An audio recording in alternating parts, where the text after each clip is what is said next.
પાલનપુરમાં વિશ્વ મહિલા દિવસ નિમિત્તે ભારત વિકાસ પરિષદ અને જન સેવા એ જ પ્રભુ સેવા ગ્રુપ દ્વારા સુર મંદિર થિયેટરમાં દીકરીઓ માટે ખાસ ફિલ્મ પ્રદર્શનનું આયોજન કરવામાં આવ્યું। આ પ્રસંગે દીકરીઓને ધ કેરલા સ્ટોરીના બીજા ભાગ તરીકે રજૂ થતી ફિલ્મ બતાવવામાં આવી। ફિલ્મ દ્વારા દીકરીઓને જીવનમાં યોગ્ય વ્યક્તિને ઓળખવાની અને વિચારપૂર્વક પ્રેમ કરવાનો મહત્વપૂર્ણ બોધપાઠ મળ્યો હતો। કાર્યક્રમનો હેતુ યુવતીઓમાં જાગૃતિ લાવવા તથા જીવનમાં સચોટ નિર્ણય લેવાની પ્રેરણા આપવાનો હતો। હું સોનગરા જીનલ અહીંયા અમે આ વિમેન્સ ડેના નિમિત્તે દરેક છોકરીઓ સાથે આ કેરલા સ્ટોરી 2 મૂવી જોવા આવ્યા છીએ અને આ મૂવી જોવાનો એક ખાસ હેતુ પણ એ છે કે છોકરીઓ નીડર બને, સાહસી બને અને સાચા નિર્ણયો લેતા શીખે।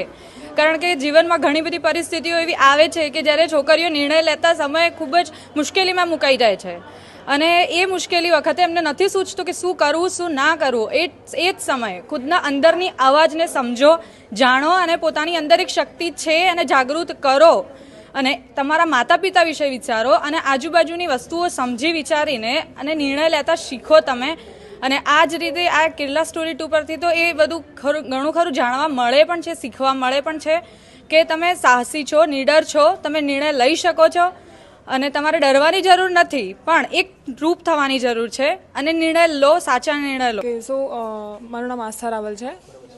આઈ થિંક કેરલા સ્ટોરી પાર્ટ 1ની જેમ તમને આમાંથી એમ સમજમાં મળે કે અગર તમે કોઈના સાથે ઇમોશનલી ઇન્વોલ્વ થાઓ તો સૌથી પહેલાં તમને તમારા પેરેન્ટ્સનું કન્સર્ન તમારા પાસે હોવું જોઈએ કે તમને એમને કહેવું જોઈએ કે આ માણસ મારા લાઈફમાં છે અને ઇફ દે અગ્રી દેન તમને આ વસ્તુ આગળ વધારવી જોઈએ। એન્ડ ના છતાં અગર તમારી સાથે આવો કોઈ સિચ્યુએશન બને કે તમે ક્યાંક ફસાઈ જાઓ તો ઓલવેઝ તમને તમારા પેરેન્ટ્સ સાથે આ વસ્તુને લઈને ઓનેસ્ટ હોવું જોઈએ કે મતલબ હું આમાં ફસાયેલી છું કે કંઈ પણ હોય।